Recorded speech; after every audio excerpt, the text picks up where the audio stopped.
Hi everyone, this is Wayne. Hey, welcome to the deepest, darkest recesses of the home. I wanted to show you this gas line. It's a CCTV. I don't know, it's corrugated steel. But I've got it set up to put in a new water heater. I'm going to run off the gas line that's existing back here and over the ceiling over to our laundry room where we've got our the rest of our water equipment. So that'll be nice having everything in the same place. But this gas line's real easy to work with. You can see I've got the fittings on it here, and it's just all to go. Got it all set up, and let's go over here in the other end of it and take a peek.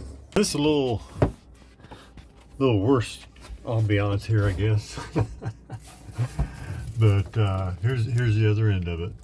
I don't have it installed yet, so I put this piece of plastic in the threads there, kind of keep the dust from going into the gas line while I'm waiting to get everything hooked up.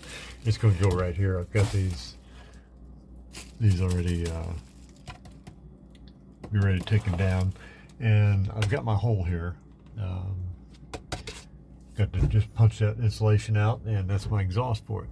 So there's a Gasoline. It's a Gasoline water heater. So you can check it out. I think this stuff's just amazing. If you've done gas line work over the years, you'll understand what I'm talking about. So real easy, works together good. Fittings go on nice. And you're going to like yours when you get it. Thanks. Bye now.